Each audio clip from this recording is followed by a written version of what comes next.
Unmute video and audio. All right. You're live, Mr. Chair.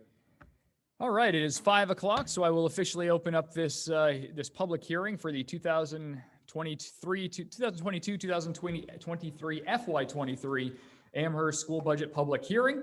I'm Tom Gothier, the chair of the Amherst School Board. I will do introductions tonight before we get into the meat and potatoes of our presentation tonight, starting off with the fellow board members sitting to my left. First off is our Vice Chair, Elizabeth Kuzma, followed by Victoria Parisi, and then Josh Conklin. And joining us remotely again tonight is Terry Beam. And then sitting to my right, a full SAU 39 staff tonight, starting off with our Superintendent, Adam Steele, Business Administrator, Amy Facey, and then consecutively our Assistant Superintendents, Steve Chamberlain and Christine Landworld. And then down at the end, Danae Murata is taking our notes as our official minute taker here tonight.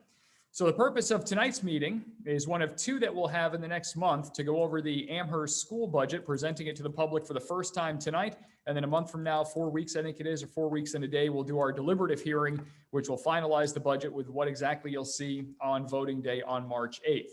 So to get things started tonight, you'll see a lot of me, and then Ms. Kuzma will present some of this as well tonight. We will touch on facilities, and if you didn't get a chance to check out our bond hearing last night for our construction project for the schools along with the solar project, you can go back to the SAU 39 YouTube page, and I believe we'll have a link on it as well to the jfac.sau39.org website. You'll be able to watch that and check out all the details of the bond project. We'll touch upon that tonight simply in telling the story that it's something you'll see on voting day, but we will not spend a lot of time on that. You can also come to one of our public hearings, the next one coming up on the 22nd of this month at Amherst Middle School to learn more about that project. So in the meantime, we'll touch upon the major things we'll touch upon tonight is the overall school budget, focusing on a few different areas as to how this budget was crafted and why it was crafted the way that it was. First of all, talking to, maintaining our target class sizes. We've reworked our kindergarten para model in terms of the support staff. And then naturally, in this day and age, adding additional health support and then our special services programs. We'll talk about the changes we have to that program as well tonight. We'll also touch upon, as I mentioned, the facilities, getting a chance to look briefly at the bond projects that we'll have coming up that represent Articles 12 and 13. And then we'll end the night talking about we'll continue the night talking about our tentative agreement, which is now ratified by the board and the Teachers Association, a 4-year contract that will continue the current teacher's contract. It will just have a consecutive term there. So there'll be no, not labor stoppage, but no lack of time without a contract. You'll see that on the ballot as well, and we'll go over the details of that tonight and the impact, the cost items in that contract. So these are the 5 warrant articles that we'll touch upon tonight, starting off with the overall budget, the FY23 budget, and then there is the default budget that you'll see in there as well. We'll explain that tonight. We're looking to add to our capital reserve fund, our rainy day fund for the buildings to continue some of that maintenance that we have, the long-term maintenance, our teachers agreement, and then at the bottom there, the 2 construction bonds that we talked about last night, one for the elementary and middle school projects, and then for solar technology, a separate warrant article if we're going to equip those buildings with solar power when they get built here over the next couple of years if things pass on voting day. So those are the 5 articles you will be able to vote on, in addition to school board members, and then certainly all the town articles and the other school district articles that come up for SAU 39 in Souhegan.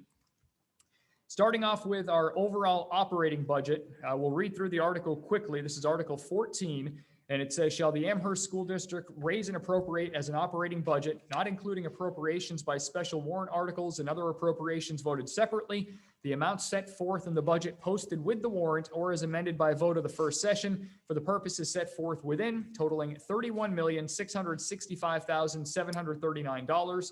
Should this article be defeated, the default budget shall be $31,169,908, which is the same as last year with certain adjustments required by previous action of the Amherst School District or by law, or the governing body may hold one special meeting in accordance with RSA 40:13, 10, and 16 to take up the issues of a revised budget operating only. And this is a simple majority vote required on election day.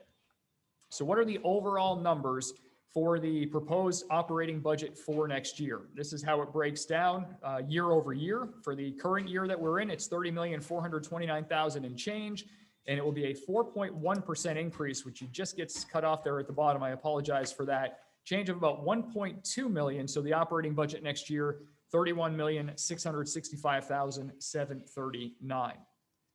How it breaks down by different categories, you can see the percentage change there, 4.1, to show you that I wasn't lying. Starts off at the top there. Our biggest increases building off of the current budget come in the special services program. There are some staffing items in there, as well as additional programming changes in there.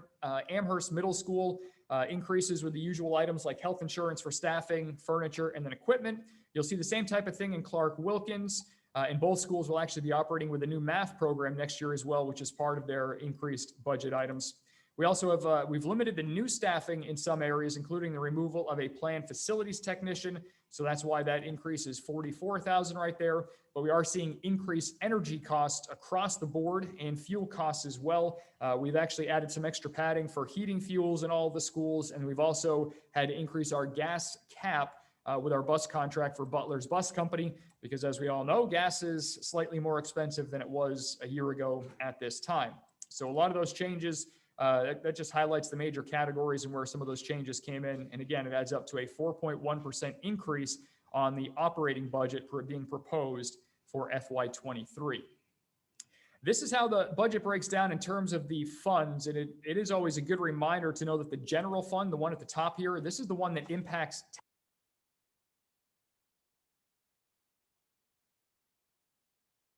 your tax rate, one which is still a 4.1%. Remember that the food service budget essentially operates as it runs on its own, and ideally at the end of the year to cover any deficits. At last, we were running at about 40% over budget in increase in revenues in the food tokens alone. So with the that we're serving and breakfast that we're serving, those numbers continue to look positive as we get towards, as we are at the midway point of the school year. So that likely is trending to be a positive thing for this year. And if you can always have a little extra money that comes back as revenue that we can add back into to give back to taxpayers, it's never a bad thing out of the food service program either. Looking at one of our main goals, this is something, a slide that if you've watched these sessions the last couple of years, and really if you've watched a lot of our regular Amherst school board meetings, you've seen this slide quite a bit the last couple of years.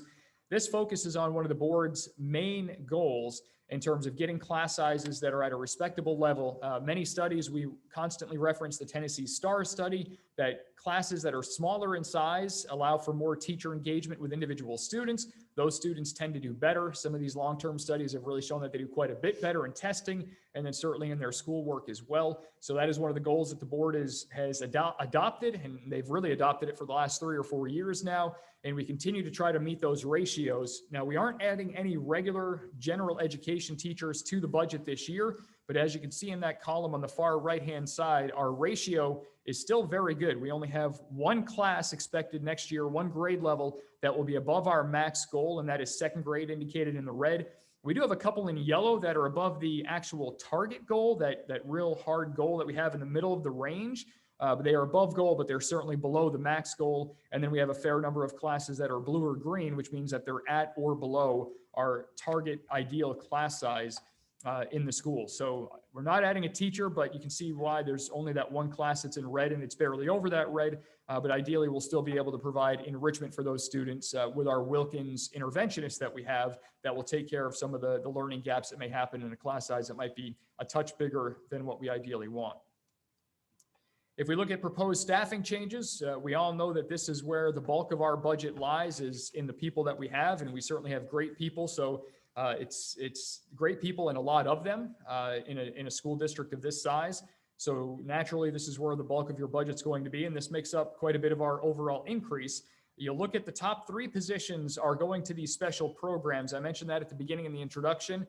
Those 3 positions, 2 of them were previously grant funded, but they are required services. So what happens is when they're a grant funded position, once that grant comes to an end, they are required service in special services. So they go onto our budget automatically and they become part of the default budget. So you'll see that very top position, a school psychologist, that is the bulk of this staffing increase, about half of it. We are adding a regular special education teacher for Clark Wilkins, along with a speech pathologist. And we've talked to the building leaders in Clark Wilkins, and the speech requirements and the speech work that they have are really not overwhelming, but it's getting to the point where the speech pathologists we currently have are very busy. And that is why we're adding a 0.6 FTE for that. We are adding a health assistant, as we talked about in the beginning, a domain lead at AMS, which is sort of a subject matter expert. And then I mentioned in the beginning as well, our kindergarten paraprofessional program. This is being structured differently heading into next year. Originally, we had a one-to-one kindergarten para for every kindergarten classroom. So one kindergarten para with one teacher. We're changing that next year to go to a part-time model. And this allows for a significant savings in terms of the health insurance savings that we have. It also gives us more paras that we can work into the classrooms. And so it's a larger number for a less amount of money because of the health insurance savings that we have. But it also, for us, is going to allow us to fund a kindergarten interventionist position. This is a grant-funded position this year, but it was something the board wanted to keep intact because this is a position that's doing two things at Clark School right now, not even Clark Wilkins, but Clark School itself. And they're able to work with kids that may be struggling or lagging behind a little bit. And we've certainly seen that with the pandemic. Some kids coming into kindergarten and then going into first grade have had some issues the last couple of years. So they're working with kids that are struggling a little bit, but they're also, especially this year, able to provide enrichment. So kids that are ahead, they're able to work with some of those kids and allow them to continue to grow at the pace that they're growing at, which may be ahead of their classmates, but they're getting a chance to really excel and continue their growth.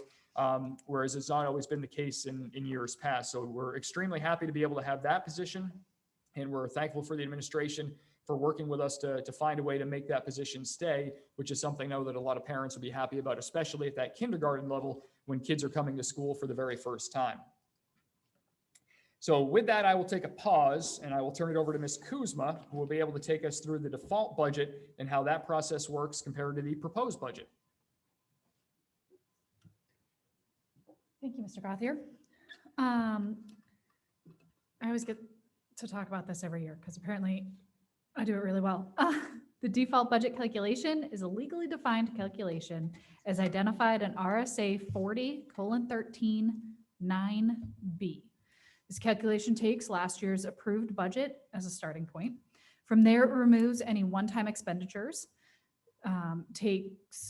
such as contractual from there, it removes any one-time expenditures, takes contractual obligations into consideration, such as staff and teacher contracts, and any increases or decreases in debt services.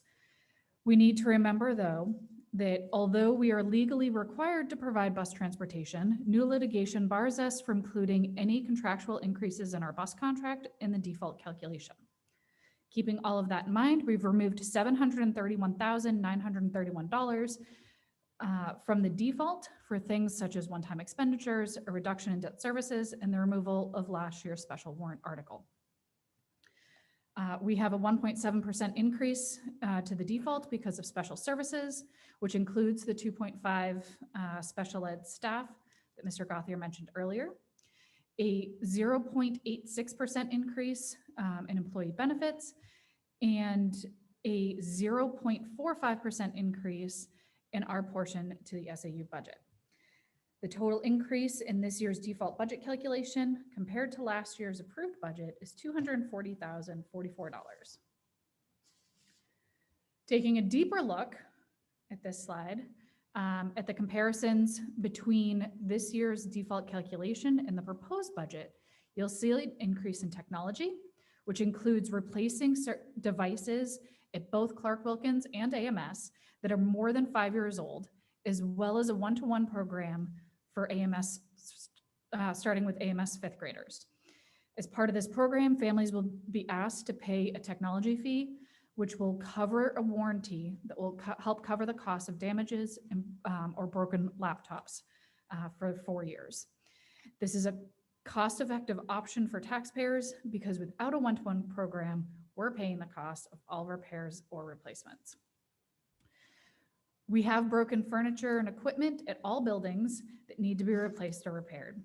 The furniture that is being replaced is falling apart and completely unusable. Today at AMS, we have a surprising number of students in folding chairs because their typical student chairs have completely broken and are unsafe to be used. All furniture and equipment that is being replaced or repaired will be able to be used post-construction, shall that pass, so it's not a waste of money. This year, our K-5 classrooms have been piloting a new math program which is the initial purchase, math program, which the initial purchase for teacher supplies are included in the instructional materials line. This new program is extremely important for a few reasons. Mainly because our old program is over 10 years old and no longer in print, which means we can no longer obtain the materials to provide instruction with the old curriculum without breaking copyright laws. Additionally, we all know that our math test scores aren't where we want them to be, and providing a new math curriculum will help us to provide better math instruction, which should help us see increased test scores over the next few years. Although we are planning for significant construction and renovations at AMS and Clark Wilkins, we still need to maintain and service what we have today. Our facilities director has created a detailed 5-year plan for maintenance and repairs at all of our buildings throughout the SAU. This helps us plan for a better future that have steadier tax impact. Also included in this line are the increase in fuel costs that Tom mentioned earlier. We are in year 2 of our contract with the bus company. As I mentioned earlier, we're not allowed to include the increases of the bus contract in the default calculation. Should the proposed budget fail at the polls in March, we will be obligated to pay this increase, which means cuts will need to be made in other areas. The proposed budget is 1.6% higher, or $495,830 higher than the default. Now back to Mr. Gothier. Thank you, Beth. So we will continue on with our presentation tonight. That covers the main Article 14. Sorry, I lost my train of thought there. Article 14 on the ballot, which is the operating budget. And again, that is a simple majority vote. One of the other items you'll see on there, Article number 15. This will be the 4th of 5 that you'll be able to vote on in order, 12 through 16. This is a 4-year agreement with the Amherst Education Association, the teachers contract. And it says, shall the Amherst School District approve all cost items included in the collective bargaining agreement reached between the school board and the AEA, the Amherst Education Association, which calls for the following increases in salaries and benefits at the current staffing level over the amount paid in the prior fiscal year. You can see the numbers down through there. And then to further raise and appropriate the sum of $551,975 for the FY 22-23 school year, such sum representing the additional costs attributable to the increase in salaries and benefits required by the new agreement over those that would be paid at the current staffing levels. And again, this is a majority vote required. So this is a process that we began back in the summertime. Ms. Parisi and I were the ones that were representing the school board in negotiations, and we had some main goals going into the contract negotiations. And our number one goal was obviously getting something that was cost sustainable for the town, but it was also providing more educational time for students. And if you look at the highlights of this contract, we think we were able to come away with that in a pretty good fashion. So we have 8 days of increased educational time. We are no longer going to be waiving snow days, which gives us 5 additional school days. And then we have late starts. There's 1 a month. So it's an average, it's a 2 hours over the course of 10 different months during this course of the school year. So it's about 20 hours. That results in 3 additional school days that we're going to be getting back for the students. And so we're going to be adding some additional in-service days in year 1 and year 3 to make up for some of that time that teachers used to use the late starts for professional development. They'll now be using that for during the in-service time, 1 extra day in year 1 and then 1 extra day in year 3 of this contract. Teachers will also be paying an additional 3.75% of their health insurance premiums over the life of the contract. This is highlighted by a 2% decrease for the district in the first year of the contract next year. And then we've also frozen enrollment in their most expensive health plan as of this July 1st of 2021, this past July. So we will no longer be accepting any more enrollments in there going back to last July. So if a teacher wasn't on that most expensive plan, they are no longer able to get on that, even if they were grandfathered into the requirements in terms of when they were hired and their terms of service here in the district. For the teachers, it'll be a 3% COLA raise on top of a salary step on the scale every year of the contract. And again, you can see the numbers there year over year on the contract, and it comes out to about $2.4 million over the life of that contract. So additionally, not only do we get the extra school time and we lower the health insurance premiums, but in a hyperinflationary market, we saw today that it was 7% year over year in December for inflation. This gives us some cost controls over what is certainly looking to be an unstable inflationary market over the next couple of years, or at least for the foreseeable future. So another highlight of that is that we do lock that in at that 3% COLA raise for the next 4 years if it were to pass. And again, that is a simple majority vote. Ms. Kuzma, would you like to do the Capital Reserve Fund?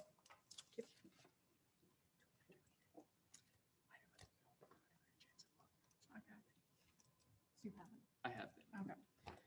All right. So on to Article 16, which is the Capital Facilities Expendable Trust Fund.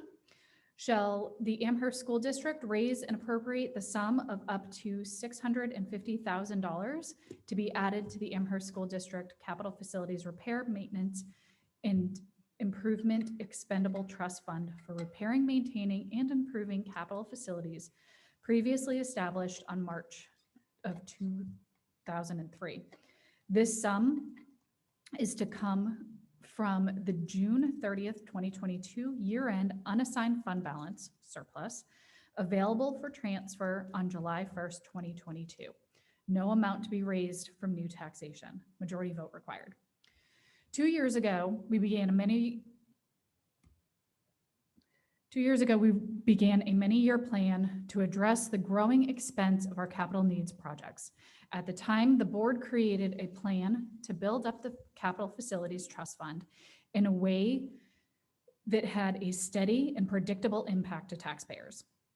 This year, we're asking for $650,000 to be added to the fund at the end of the year to be funded from the unassigned fund balance, which means that this will not come from new taxation. Yes, I'm repeating myself because that is important.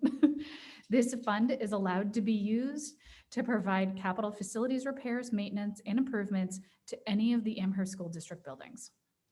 As you can see, at the end of this year, there will be just over $738,000 in the account after we repair some roofing, electrical, and other things in our buildings. You can also see a thought-out plan of what we need to fund and what we will be spending it on over the next several years. Most of these items will be addressed should the bond pass, and we are able to move forward with the renovations and addition at Clark Wilkins and the renovation at AMS. Should this pass, we will be able to use money from this account to offset the cost of construction and reduce the amount that needs to be taken out in bonds. The board moved forward with both of these items on the ballot this year because we need to continue to plan for what we have today. Otherwise, we'll not have enough to do the projects we need over the next few years, especially considering the significant amount of money needed for projects upcoming 2 years from now in FY24. I'll pass back to Mr. Gauthier one last time so he can provide a brief recap on our two bonds. All right, so the last two items that we'll touch upon tonight are our FY23 construction bond. This one I'm not going to read in because we read it last night during our bond hearing, but you can look at this and then if you want to go back and watch this as well. But essentially, we're looking to add an $83 million bond project to the ballot to Election Day on March 8th this year. That will cover a new school project for Clark Wilkins, and it will cover a major renovation at Amherst Middle School. So first, we'll talk about Article 12. This is the $83 million bond. It's going to appropriate $82 million in bonds and $830,000 in that first year interest payment. And it's going to break down into two different projects that we'll be working on at the same time. One's going to be a major renovation in addition to the Clark Wilkins School. It's going to be at the Wilkins property for $52.2 million. And then it breaks down to about $30.8 million, just under $31 million for Amherst Middle School. And that is a complete renovation, gutting the entire building, leaving the walls and the roof on, but doing everything else to get that building to be up to snuff and to where we want it to be in terms of better classrooms, better layout, and certainly a better organization throughout the entire school, in addition to replacing all the mechanical systems, HVAC, all of that stuff that you would typically see in a major renovation in a building. So addressing the elementary school in particular, the items that we're looking to, the reason that we're doing this, first of all, is that this is going to address a lot of the long-term maintenance projects that we have and a lot of high-cost systems that we have. We have systems now that it gets difficult and it gets expensive to find parts in because these systems are so old. It's going to allow us to combine Clark and Wilkins into one school, which creates a major efficiency. As you saw, or as you can see in the bond hearing last night, we have pictures of the current conditions, and over at Clark School, they don't have a cafeteria or a kitchen, so they actually have to have lunch made at Wilkins, trucked over in somebody's personal car to Clark, taken out of the car, set up in a hallway on a lunch tray, and that's how the kids get their lunch. So this is going to create one building, one administrative office. You don't need to have principals in different buildings, creates those major efficiencies. And then it also brings fifth grade back into the elementary school grade level, which is more appropriate for fifth graders. We will be keeping a small part of the current Wilkins school. That's going to be the multi-purpose room and the kitchen. The rest is going to be replaced by a two-story addition that'll feature better office space, more space, and better spaces for special programming. 7 to 8 classrooms per grade level. It's 7 classrooms on a grade level. And then you have additional flex rooms. If you have one grade level, it gets bigger. We'll have additional classrooms for each grade, which will allow to make sure that we keep our target sizes for the grades. And then I was also going to have a new full-size gymnasium in addition to the current multi-purpose room, which will allow for town recreation and other recreational programs outside of those new school hours. And then we'll also be doing considerable site work to that Wilkins property as well. You can see the floor plans and you can see the site work plans and some of the renderings in last night's bond hearing, but also on the jfac.sau39.org website, which has, it'll take you through all the different renderings that we have. Better access roads to the school, a lot more parking spaces, multiple playgrounds, a lot of different things to make that property more suitable to what the needs are of the town right now. On the middle school level, we're stripping it down to the studs and then basically rebuilding it, all the guts in the interior of the school. Exterior has actually been praised by our architects, Banwell, and then our construction manager, DEW Construction. So we won't be touching the outside of the walls, but everything on the inside is going to be completely rebuilt. We'll have new systems, better classroom shapes. We have a lot of wedge-shaped classrooms now, which limit the efficiency that you can use in terms of setups inside of a classroom. We'll have more efficient layouts of those classrooms and pods, proper space for special programs. And at the very front of the school, there will be a small addition to house the admin offices and to provide for a more secure entrance.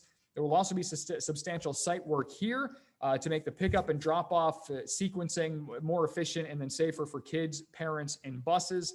That will be a big feature. And then there's other site work that'll take place naturally there as well.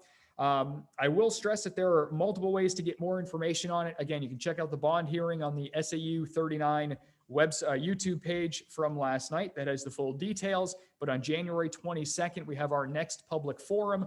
It's at Amherst Middle School, Victoria, 6:30? 6:30 that night. You'll be able to take a tour of the school. You'll be able to learn more about the project and then ask any questions of us or our construction manager and architects as they're able to come to the meetings as well. So you can get a lot more information there, learning really about why this project is so vital for the community. The last article we'll touch upon tonight, Article 13, is the second construction-related bond, and it involves solar power. You can see the wording of the article here. Again, we read it in last night, but it's going to appropriate $2,222,000 that will be used for solar power on top of the two buildings. As you look at the breakdown here, it's about $1.3 million for the elementary school and then $900,000 for Amherst Middle School. The main reason we're doing it this way is that it's not educationally necessary, and there's certainly a lot of talk right now about being a greener school system, about being being better stewards of the planet. So the board decided that after some of the feedback we got in public forums, people were interested in the solar. They wanted to learn more about it. So we did some digging and some research into this, and we decided that this is something that the town voters can decide on. If they want to put this into the school project, then we're okay with that, but it wasn't something that we felt necessary to add or to remove at this point. So it's certainly something that's going to be friendlier for the planet, but there is a cost to that of about $2.2 million. Whether or not that passes, if the school bond passes for the $83 million, but that one does not, the plans still indicate that we are going to build the schools capable of carrying solar panels down the road if it's something we want to add later. So we will do some of that groundwork now, but if this bond doesn't pass and the school does, then we'll make sure that they're just ready for it, but they won't actually have the solar panels on them right now. I will say that if this one passes, but the school doesn't pass, obviously this one is null and void. But because it's a bond vote, it is a 3/5 majority required as well. So after the vote, if all goes according to plan, we will have groundbreaking next spring of 2023. And then the elementary school will be done in the spring of 2025. And then summer of 2026, the middle school construction should be complete there as well. So that will wrap us up for the warrant articles tonight. Again, you can see them all listed here, 5 warrant articles in addition to school board positions and other elected positions that you'll have for the town and the other school systems in this district or that affect Amherst. The construction bond is 12, solar technology is 13, the budget is 14, teacher's contract is number 15, and then the capital reserve planning, the contribution to that is $650,000. That is Article 16 on the ballot on election day. So with that, you can see our deliberative session. We'll do this again with the final details of everything on February 8th, and then voting day is 4 weeks later on March 8th. So over the next 8 weeks, you will see a lot of us, and we'll be very busy getting ready for election day when you can get to cast your votes on March 8th here at the high school. So with that, I will stop talking now. I know that we have folks watching at home. We aren't able to have a Q&A session at home right now. We'll see about that with the deliberative. It's up for the town moderator or for the school district moderator to decide how that will work on the deliberative session. But for the folks that are here in person, if you have any questions, feel free to come to the microphone and ask away.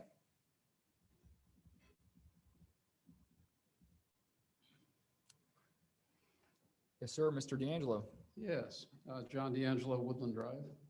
I have a couple of awkward questions, which I thought I'd just roll out here. Love awkward questions. Okay. Assume you get the bond passed and assume you get your new schools, okay? And assume you have the current enrollment. One of your goals is to reduce the class size pretty much in every grade. In order to do that, once you have the space, you're going to need more teachers. Have you given any thought to how many more teaching positions you'll have to add in order to get to your goal for the reduced class size? Tom? Mr. Steele, Can I take this? Victoria, you can go ahead and answer that one. You can, oh, I have Your a microphone's microphone. working. Sorry. I forgot that my microphone was working. We have thought about that. So thank you for asking the question. It is awkward. All of these questions are awkward. But we have been thinking about this for several years.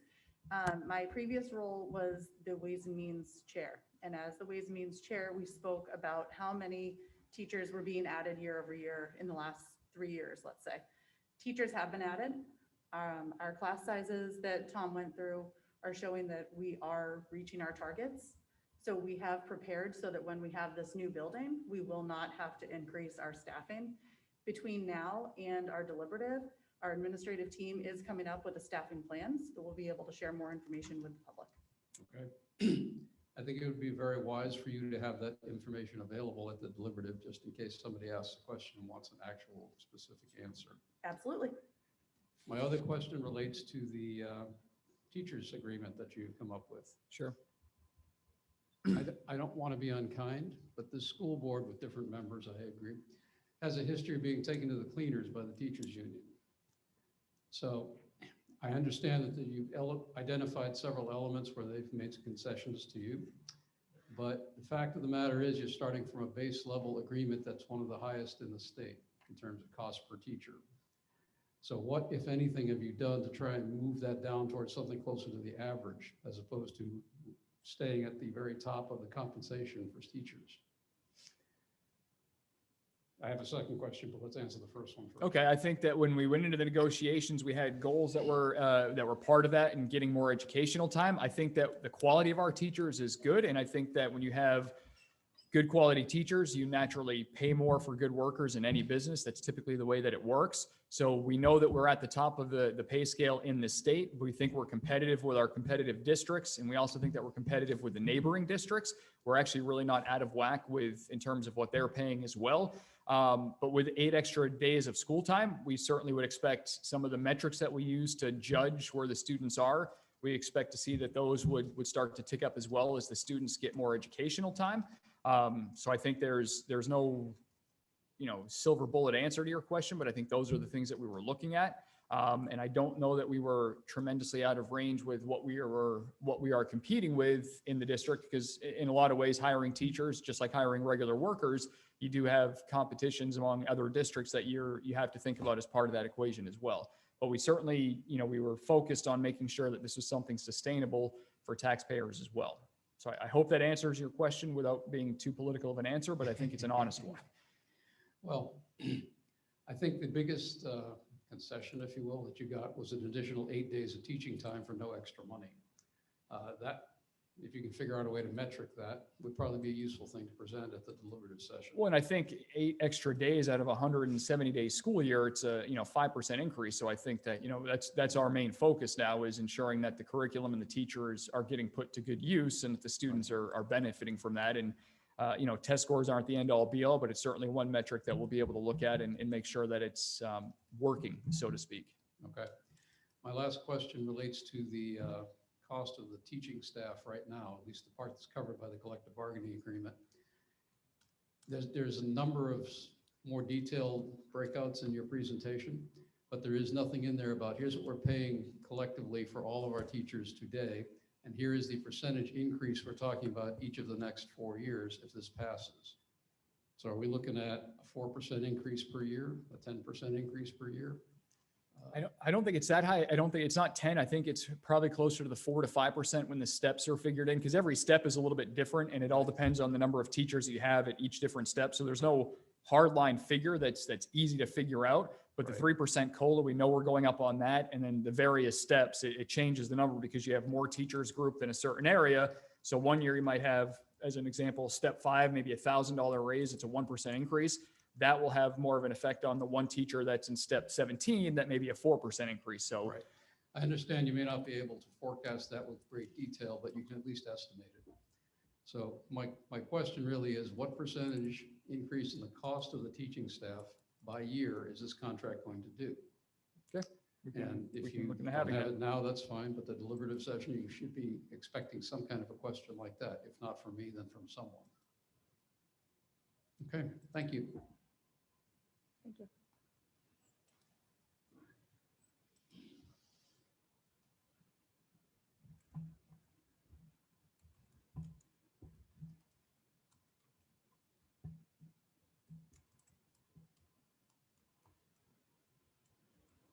My name is John Bowkett and I live at 1 Windsor Drive. I have 2 questions, Tom. Sure. The first one is your default budget. Okay. You have a line item there, everything else, at 57K.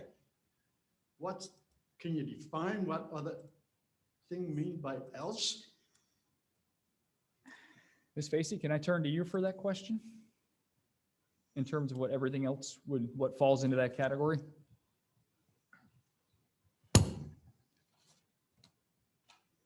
So the default calculation is really an up and down because it's a change from FY22 to FY23. So some numbers increase, some numbers decrease.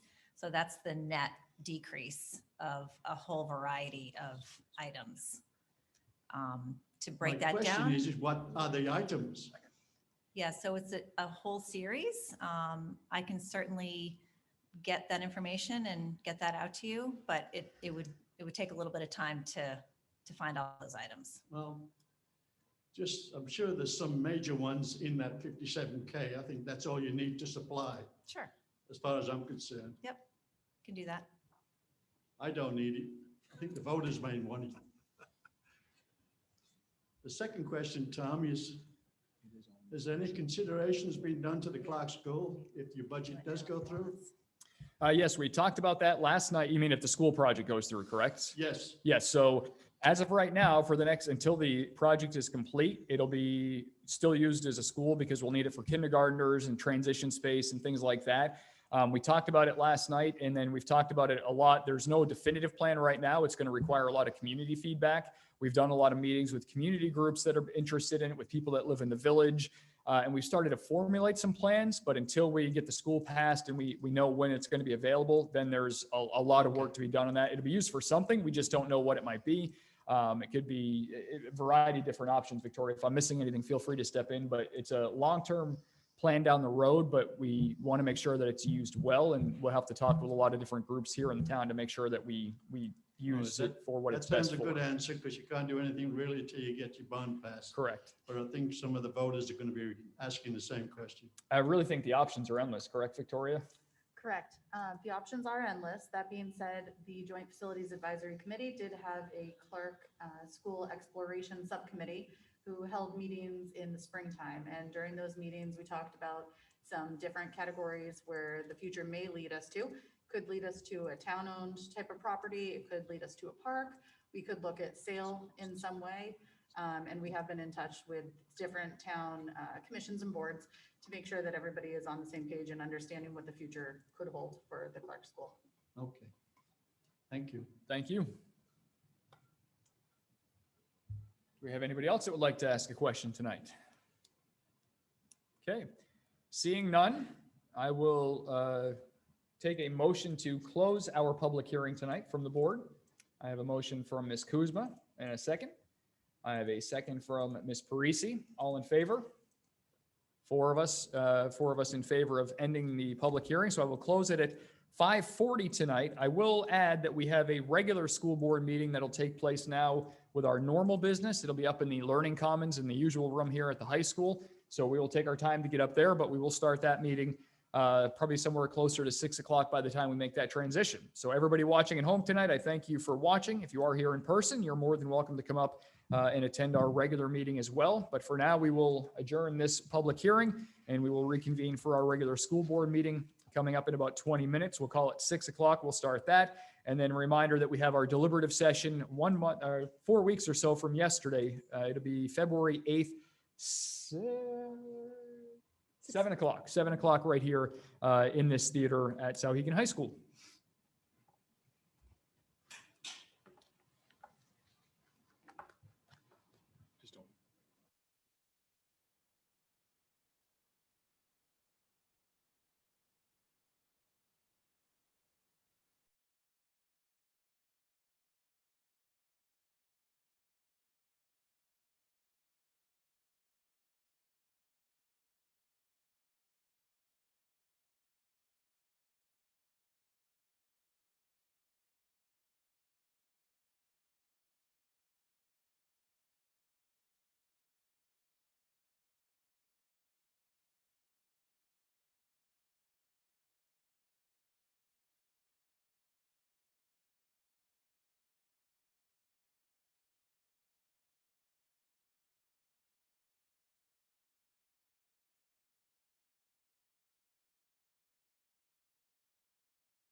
Hey, Terry, just so you know, we'll get started here in a couple of minutes once everybody gets settled.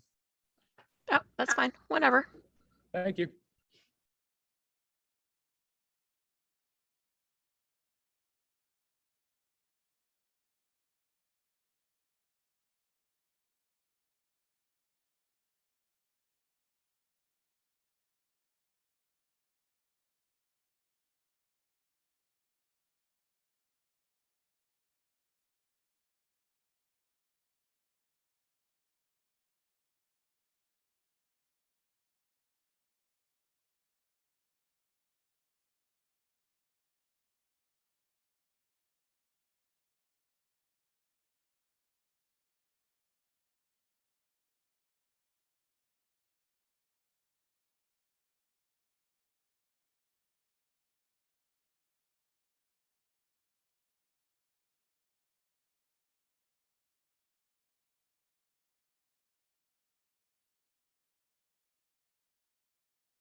All right, Terry, you all set? Yep, Okay, I'm here. perfect. Do you need to see me to know I'm here, or can I just? Nope, as long as I hear your voice and you can contribute to the conversation, we'll be good to go. So everybody ready? Okay, so today we will start this Amherst School Board meeting at 5:57 PM tonight as we get set for our, Reconvene the meeting. well, this is a separate, No, this is a it's a separate meeting. No, because you opened your school board meeting, Reconvene? and then you opened your Oh, public hearing, then you closed jeez. the public hearing, and you did like suspend your Yeah. board meeting before. Okay, there we go. So we're going to reconvene our meeting tonight at 5:57 today. First thing we will do is, there's no public here to take any public comments. We will not do that. We'll take a look at our consent agenda. We'll vote. I'll take a motion to approve the consent agenda, which includes minutes, unanticipated revenue, a treasurer's report, and our facilities report for the month of December. I have a motion from Mr. Conklin. I'll second. I have a second from Ms. Kuzma. Any conversation points on the consent agenda? You should probably ask Terry if she's in the room with anybody. and Correct, we yep. have to roll call. I knew I had a roll call, so we had that already. Terry Beam is joining us remotely tonight. So Terry, can you confirm that it is unreasonable for you to be here tonight and that you are in the room alone if we need to go into a non-public session? I am in quarantine and I am home alone in my home office. Okay, so with that done, I will open up any conversation that we have on the consent agenda. In the meantime, thanking Hannaford Helps. That was the unanticipated revenue, a $1,000 donation from their school support program. Any other thoughts on the consent agenda tonight? Hearing none, I will take a roll call vote. Terry, I will start with you. If you can do the roll call vote to kick us off to approve the consent agenda as motioned. Beam, yes. Conklin, yes. Kuzma, yes. And Gothier, yes. So the motion carries 5-0. So now, before we get into our deliberative hearing session information tonight, I did want to just give a quick update on the bus situation at the schools. Superintendent Steele did send out a memo this week. Make sure I can find it here to. There it is, school bus transportation communication protocols, reading from an email that he sent to parents this week. In the interest of providing up-to-date information as soon as possible, they are testing the use of real-time dashboards that show up-to-the-minute status updates about bus routes. The dashboards being made available to the public on a trial basis and will not replace our obligation to send alerts about delays or issues. And then parents that are interested can go to the link that is in the email. Ms. Facey, we didn't talk about this beforehand, but do you have an idea as to, after 3 days, as to how this might be working? The dashboard, The dashboard, yes. you mean in the next 3 days or? No, in terms, we've had, Past 3 days. yeah, Oh, for the past 3 days, yes, I'm sorry. I don't think I have- You know, it's all just on the, it's just going to pick up on the computer okay. microphone. I would say that it's definitely been a significant improvement in terms of being able to track where buses are in terms of their delays. So it's an improvement. However, there's still quite a bit to work out to make sure that that we're getting the most accurate information to be able to transmit that to families. Okay. So there's still definitely work to be done, but I think it's a step in the right direction. Okay. So we are acutely aware that this is a major problem and issue, and are also working with the bus company to relook at the routes as well as the published information that's out there to make sure that it is accurate. So we have had a series of meetings with the bus company. We have a series. We actually have someone on site who is from the SAU who is trying to get the most information that they can to ascertain how we can further fix the issues. Okay. So there's a lot of time and energy and effort being put forth at the SAU level to try to resolve this. And I know it is very frustrating, especially with the cold temperatures. It's a real challenge for families, and we are aware and moving in the right direction. It won't be as cold tomorrow, I don't think. Today was, and yesterday were pretty Yeah, chilly I days. know, So, I know. yes. Thank you for that. So the other thing that we'll get into before the deliberative is parents will be getting an email tonight from Superintendent Steele at about 7 o'clock tonight regarding a change in format or a change in protocol at Amherst Middle School, because the DHHS is recommending that we go to universal masking in Sauhegan High School. Sauhegan has 4 clusters. And it's officially an outbreak at Sauhegan High School right now. So the high school is actually going down to orange status, and there are a variety of different protocols to that level. We do not have that concern on the Amherst School District at this point, but with the student sharing buses, middle schoolers and high schoolers, and then with just really the optics of it and really trying to salvage what we can here in a very tough situation with COVID spikes right now, we do have 2 clusters at Amherst Middle School, which is not technically an outbreak. The superintendent has said that we are going to go back to mandatory masks for everybody at all times. Previously, for the last month plus now, 7th and 8th graders have not had to wear masks when they're in the classroom. They have had to wear masks going through common areas. So between Thursday, January 13th, and then through January 19th for the time being, we will be all masks in all of our buildings at that time for the Amherst School District, Clark, Wilkins, and then Amherst Middle School for all grade levels, and then certainly for all teachers and staff as well. So that email will be coming out at 7 o'clock. We did talk with Superintendent Steele tonight beforehand, and that will be something that he adjusts ongoing. It will not be a blanket. We're going to do this until March. It will be something that we'll analyze on a week by week, maybe even a day by day basis with the shortened quarantine numbers now, or the shortened quarantine protocol. It does allow for a little bit more flexibility. So for now through Monday, or excuse me, now through the 19th, we'll have masks mandatory for 7th and 8th graders in classrooms as well as everywhere else. And then we'll reevaluate between now and the 19th as well as things improve, get worse, or whatever the situation and status is at that time. Ms. Parisi. Do you have information about the location of the clusters in the Amherst School District? I do not have that information. I don't know if anybody on the SAU staff does. We do not. I did not ask Adam that at this point. Okay, and then one other thing I just wanted to mention is that while masks were not required for 7th and 8th grade, they have been discussed as more as an optional versus no masks.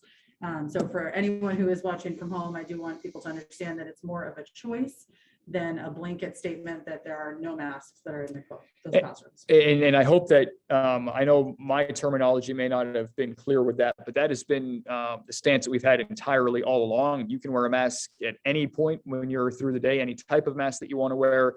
And that has been the case throughout the year. It's just optional at that point. It's not a no mask situation. And not once if we tried to pitch that as you can't wear a mask.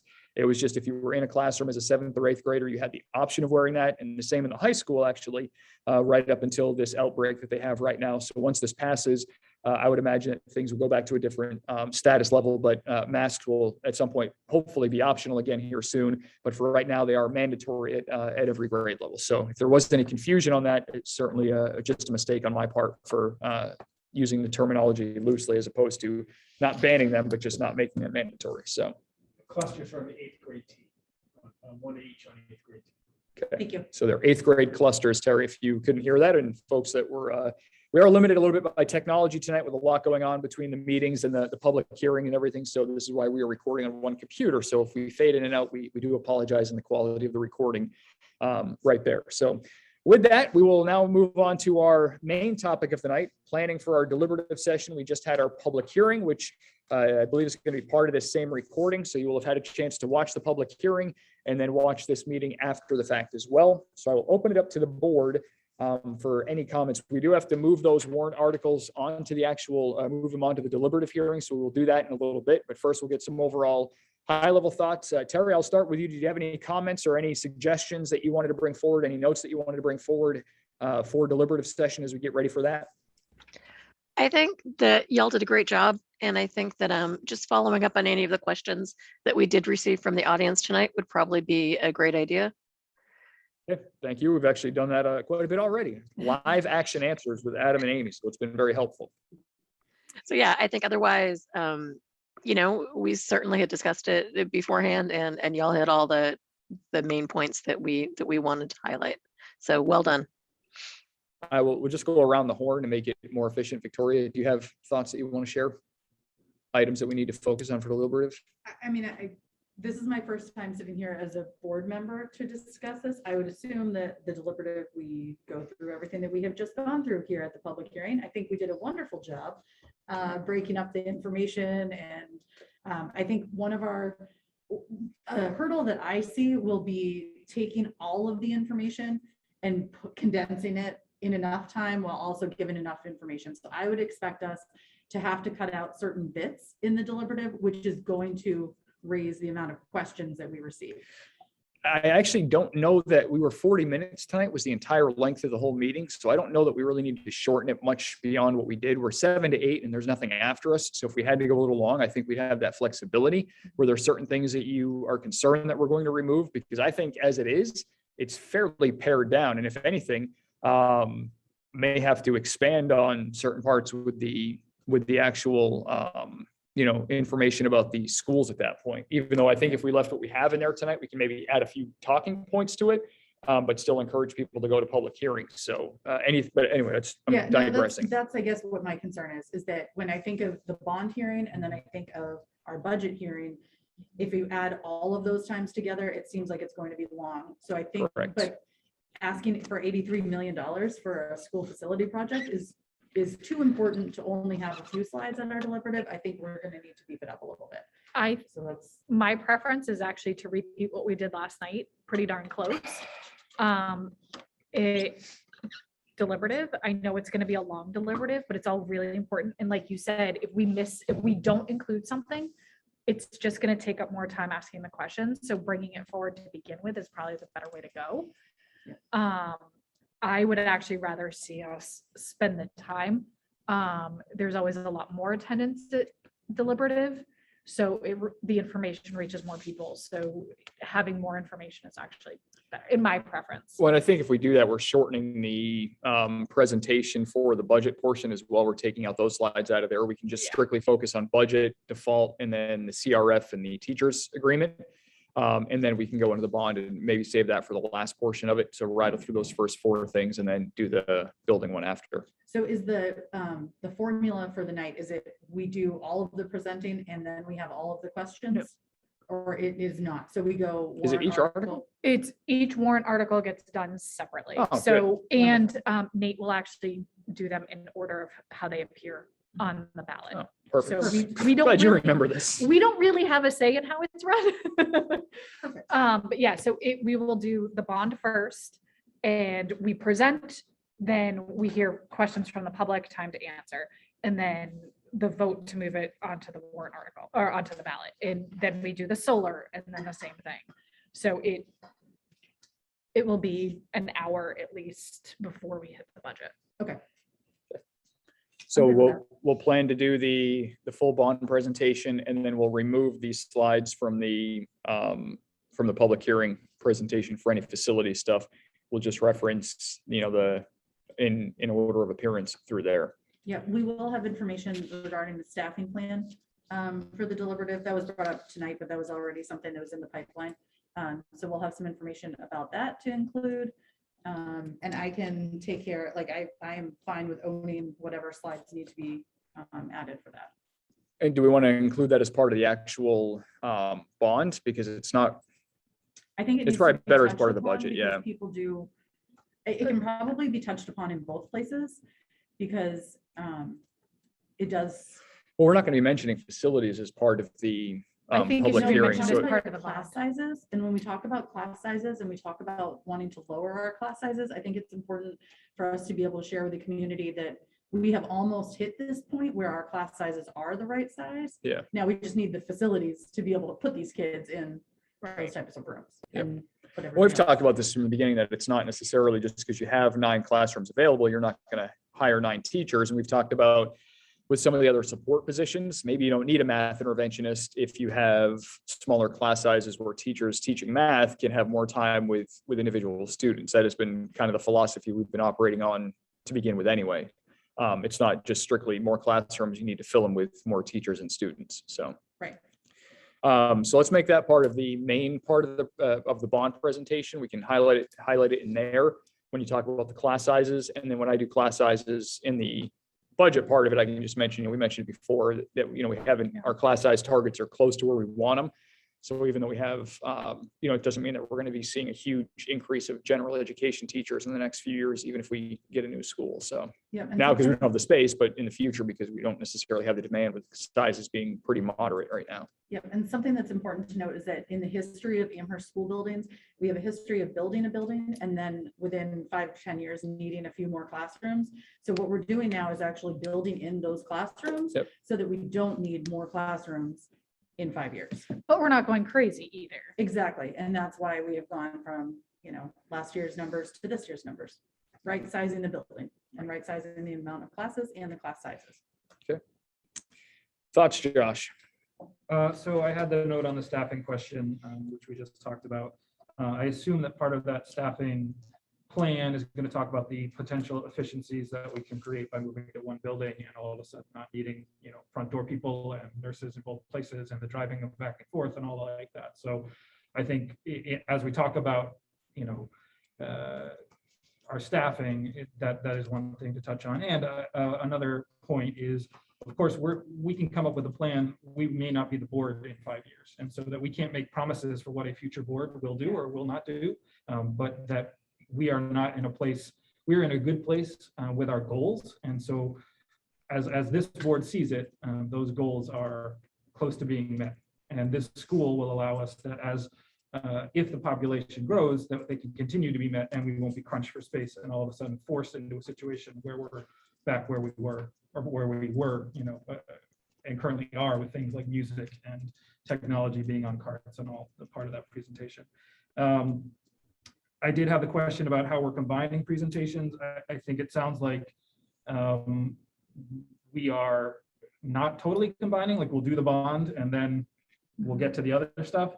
I think if there's any areas we can trim, we don't want glazed eyes and angry, because the longer we keep people there, it's a long night.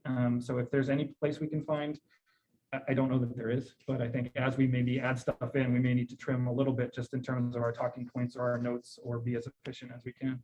I will add and jump in there, Josh. I think it's good homework for us all in the next week to take a look at the slide presentations that we presented, just to go through those. And obviously out of the budget presentation, we'll take all the facility references out of there. It's only a handful of slides, but we'll do that obviously first, so that will limit that to just budget, CRF and AEA. And then, take a look through the bond.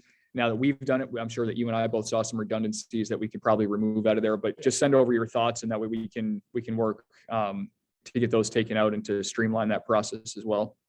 Yeah, no, I agree. I think it was, you guys were well practiced and well streamlined, but any place we can find would be good. I don't think I have any other major notes in preparation, other than answering the questions that got asked tonight, and us all being ready to answer questions as they come at deliberative. Okay. So in terms of answering questions at deliberative, there are a lot of, I feel like the bond area is what I know well, right? So there's a lot of questions, a lot of information that I plan to be able to have it in like a document that we can either have printed or that we can all have on our computers, so that we all kind of have some of the same frequently asked question wording, and not necessarily the wording exactly, but like the answers, so that when those questions arise, we've got the answers, whether or not it happens while we're at the microphone, or if deliberative has people in the audience and we end up talking to people, to have those answers. I think that's useful for that purpose. I think when it comes to answering questions at the deliberative, I think if we can know what the plan is directing beforehand. So, again, we'll do what we did tonight and last night. I'll field any questions. If I don't know the answer, if I want to send it off to you, like when you jumped in tonight to handle the staffing model one, we can just handle it that way. So I think if we,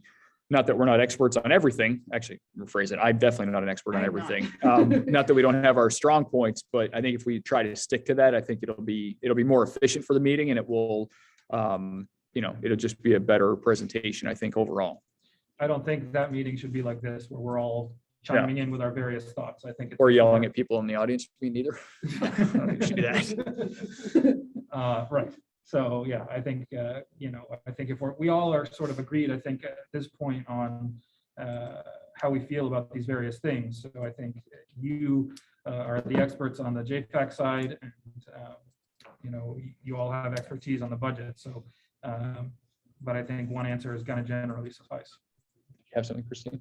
Yeah, I just wanted to check in on any requests or needs you had from the principals. That was one wonder they had. I know in some years we've done like a state of the schools, or some years we've actually done before the deliberative. We've just had a slideshow playing ahead of time that kind of featured our schools and our students. We can certainly accommodate either. It sounds most likely like we wouldn't want something as part of the presentation, as at most maybe something ahead of time. Principals don't feel the need to do anything. They just wanted the request, the wonder me to ask the question and see what requests the board may have. I don't recall us doing anything last year for it. Do you? Slideshow. Was it just a slideshow before, or was that 2 years ago? 2 years ago, we did one where Adam presented 2 years ago, and then we went into budget stuff. So I know that we didn't have any presentation last year. It was straight into the meat of everything. And I'm okay with us going straight into the meat. The principals were worried we might get like right before deliberative and all. And yeah, no, I'm glad you asked. Because they have to take pictures, and they did like music and. Yeah, I think it humanizes our schools to our voters, and I think that's important. So I think that it would be wonderful if we had something. I'm flexible on what we have videos that could run that we've done for JFAC, right? Would those be appropriate in that setting? Or? I think I'm wondering more like to showcase our teachers with their craft and the quality of education that the students are being provided here in town. Right. Like I would say, highlight some of, I think the slideshow is the good way to go, because like we were saying, there's a lot of information. It's going to be a long night. So adding a verbal presentation will be difficult. But I think, doing, AMS has done a great job hosting some of the stuff that their classrooms have done. A lot of it's been 7th graders. I know our other grades are doing things. So, dissecting of the hearts and I know that they've done, they did extracted DNA from strawberries. But our other grades in all of our buildings are doing stuff. So taking some of those pictures. Fun, special, exciting. Yeah, things it was our like grade levels are obviously an doing. explanation of what it is Yeah. versus this, like, Yeah, what the heck is explanation. this? Yes. With explanations on the screen so that when people are Mhm. Yeah. looking up, there's. Like dissecting pig hearts instead of just these like blobs and what's Yeah. Right. Because if you don't know what this strawberry goop is, you're like, what is this a picture of? But yeah, like there's really awesome stuff that our kids are doing. But I think Um, something simple, I think is important, just so we're not bogging, building leaders down with creating something like Yeah. that. So I think Mhm. something simple, and then it doesn't have to be, 150 slides. It can be Yeah. as long as Just a as few short slides as per they, school or one slide per yeah. grade or. Whatever Yeah. that, something. 5 or 6 unique things they Mhm. have, a couple of pictures of each. So you're probably talking 20 slides maybe at most, with just some headers on them, just so you can understand what they are, some labels, if you will. Grades and departments, Mhm. however, to Yeah. make sure that everyone feels included in it Yeah. too. Mhm. Again, we don't want to limit them by any means, Yeah. but I don't want to put this onerous, massive Yeah. project on them either. And it can just cycle through as Yeah. people are coming in and getting settled and things like that. Yeah, getting their popcorn. That's actually exactly what I was You should thinking. have some masks, popcorn. Thank you. Thank you. I'll ask the principals and Stephen and we'll work with them on that. Josh, were you all set? Yeah. Okay. Beth? I think there's definitely some, like Tom, you and I should probably collaborate a tiny bit more, and like adjusting some of our slides will help some redundancy that happened. Yeah. One takeaway I had from both nights is the solar. I feel we need to hit home more that the board felt very strongly that the community needs a say in this one. We did not want to be the one to decide, no, this isn't needed, so we're not putting it on. I don't think it was brought home enough that why we made the choice to put it on there. Because that's really why we did it. We don't feel 100%, yes, our building so needs solar.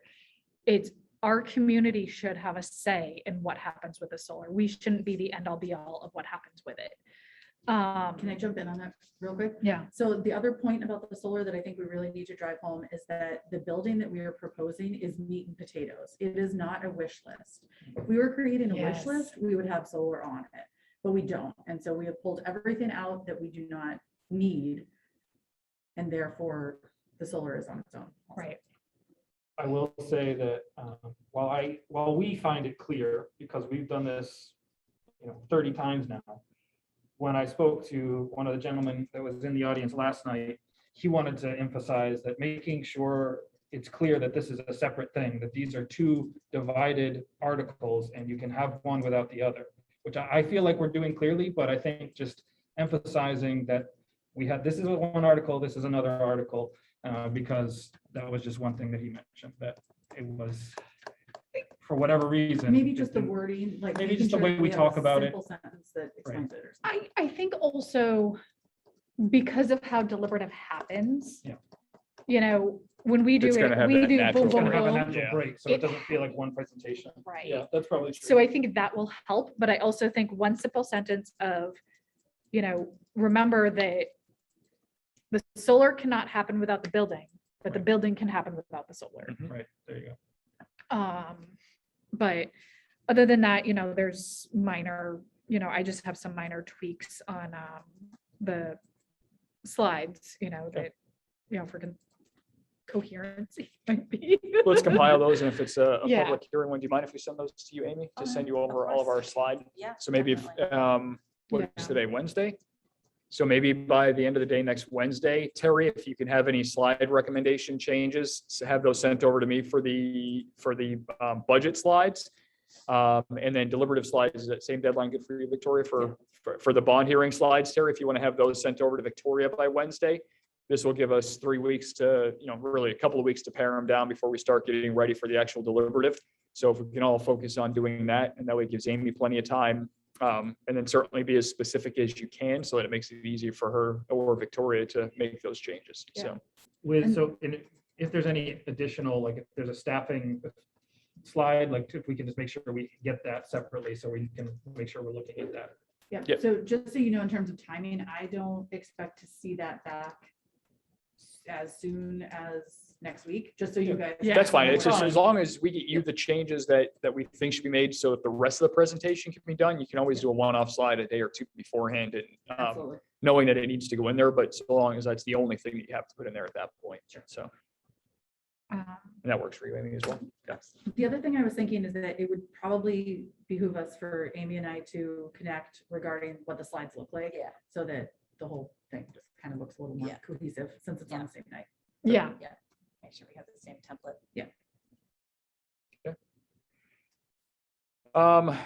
I didn't have any thoughts different than what you guys said. We did get the numbers for the staffing increase, so we'll make sure we add that to the slide in terms of what it will be for the overall staffing increase of, for the salaries, 3.1%, 3.5, 3.5, and then 3.3 is what it will be. Obviously, those numbers could change slightly if teachers leave or teachers get added on.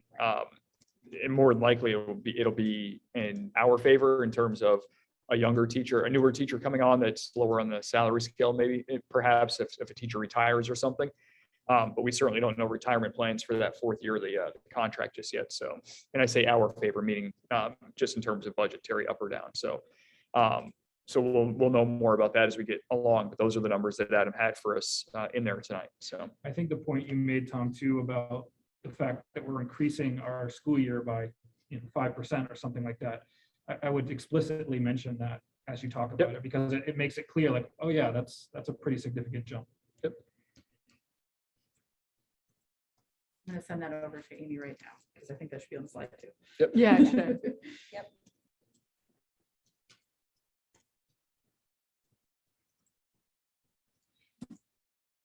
okay. Anything else from tonight for deliberative? Terry, any other comments or any other suggestions? No, I actually agree with the points already raised. And you're good for next Wednesday to have any For deadline, yeah, absolutely. You can send the ones for the budget. You can send them directly to me, Terry. I'll consolidate them and I'll send them to Amy. And then anything for the bond, you can send to Victoria directly. And are you going to send fresh links to the decks? Yep, I will. Yeah, we'll Okay. send you the. Great. But I think the deck, you should have a link in there for the budget one already. It's because it's been a Google Doc. We've just been updating it in there. If you don't have that, let me know. I can actually press it right now. Victoria, while you're at it. Yeah, I think I do. I just wanted to make sure we're all looking at latest and greatest, just because they've been kind of changing till the last second, because as always. Danae too, because my notes are in there. Danae, just know that my notes again are, they're notes, but they're not exactly a script. So I know it doesn't help you all that much, but Mine were, I read them. By the aren't way, you the star child, No, the Victoria? reason why, and I want this to be mentioned to all of you, actually. The reason that I read them is that I feel like there are certain points that I don't want to forget to say. I will say that college student me is having a very hard time reading as I'm standing in front of people, because it's not how you should be public speaking. But I feel like there's so much information that I don't want to forget to include a certain thing and then be kicking myself later. So Totally that's why I fair. read them. Yep. I do want to add actually for deliberative, CJ takes extensive notes and she needs, so really if you can stick as close to a script as you can, she would highly appreciate that, Tom. It's a lot tougher than it looks, but I will do my best. The problem is that the screens are so small. Yeah. So you only get that one little note section you're trying to rifle through, but I'll figure something out. So And she will hunt you down. Yeah, she will. She will. So just forewarning. Yeah, she, noted. last year you had a script, but I know this year you're not, which I'm not saying either way, No, that it's you're wrong, but Totally fine. Is Ways and Means aware of what their requirements are for deliberative? yes. Okay, great. And that is all handled by Nate up on the stage. Yes, Correct. So he will call on them. Nate Jensen is our moderator for the Amherst School District. For those not watching live, because I'm pretty sure that audience is limited, but those listening to this after the fact. So Yeah, I don't think anybody's watching it live at the moment. Terry Beam is our one attendee. So yeah, he handles the whole process. We no longer have to read the warrant article. He does that for us. Oh, thank God. I know. It's not hard to read, but boy, I sure make it tough to read. So yeah, so he handles all of that and he'll get in touch with you about the flow and process and making sure everything's correct. Good. So, All right, so with that, we do have some final business to take care of tonight. We do have a non-public that'll follow in just a minute, but for now, we're going to move all of our warrant articles onto the deliberative session. We need to do this as a formality to bring them forward to deliberative on February 8th at 7 o'clock in the Sauhegan Theater. So I'll take a motion to move Article 12, which is the construction bond appropriation of 83 million. I will take a motion to move that to deliberative I'll make a motion. and On the warrant, to place it on the warrant, place it on the warrant, excuse me. Yeah, Yes. by the way, this is our official vote. the one Okay. that appears Yeah, in the guide. yeah, Okay. in the guide. If something changes at deliberative, we can revote, but this is our official vote that ends up, just so everybody is aware. Okay, so I will take now, I will rescind that. I will take a motion to move Article 12, a construction bond appropriation for 83 million to the warrant. I will take that motion. I have a motion from Ms. Kuzma. I have a second from Ms. Parisi. Why don't we keep the same motions and seconds for ease of use for Danae? We have to do a roll call vote. Any discussion on that first? Nope. All right, I will do a roll call vote. Terry, starting with you. Beam, yes. Parisi, yes. Conklin, yes. Kuzma, yes. And Gothier, yes. Article 12 is moved to the warrant. I will now take a motion to move Article 13 to the warrant for our solar photovoltaic technology, an appropriation of $2,222,000. I have a motion for Ms. Kuzma and I have a second from Ms. Parisi. Any discussion?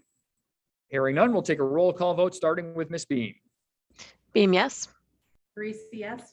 Conklin, yes. Kuzma, yes. And Gothier, yes. Article 13 moved to the warrant.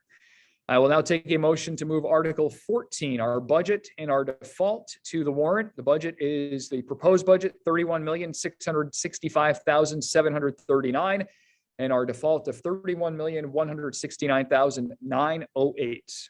I will take a motion to move that to the warrant. I have one for Ms. Kuzma. I have a second for Ms. Parisi. Starting with Terry, a roll call vote. Beam, yes. Parisi, yes. Conklin, yes. Kuzma, yes. And Gothier, yes, passes 5-0. Moving on to Article 15. I'll take a motion to move Article 15 to the warrant. It is for the Amherst Education Association CBA contract that will start in FY23. And it includes a cost item in that first year of $551,975 to appropriate that amount in that first year of the contract. I have a motion for Ms. Kuzma, second for Ms. Parisi, starting with a roll call vote with Terry. Beam, yes. Parisi, yes. Conklin, yes. Kuzma, yes. And Gothier, yes. And then finally tonight, Article 16, I will take a motion to move the article for the capital facility planning in the sum of $650,000 that will come out of unreserved fund balance on June 30th. I will take a motion to move that to the warrant. I have it from Ms. Kuzma. I have a second for Ms. Parisi. Terry, a roll call vote. Beam, yes. Parisi, yes. Conklin, yes. Kuzma, yes. And Gothier, yes. So I'll take our second public comment. Seeing none, I will take a motion for us to go into non-public. I have a motion for Ms. Kuzma and a second for Ms. Parisi. Terry will do a roll call vote. Beam, yes. Parisi, yes. Conklin, yes. Kuzma, yes. And Gothier, yes. Terry, we will get back in touch with you on another Zoom link. We will end this Zoom link now. We are going to non-public at 6:33 today. Terry, I'll get back in touch when I set up a new Are meeting. we having to come back out to accept the retirement? We will. I. Well, let me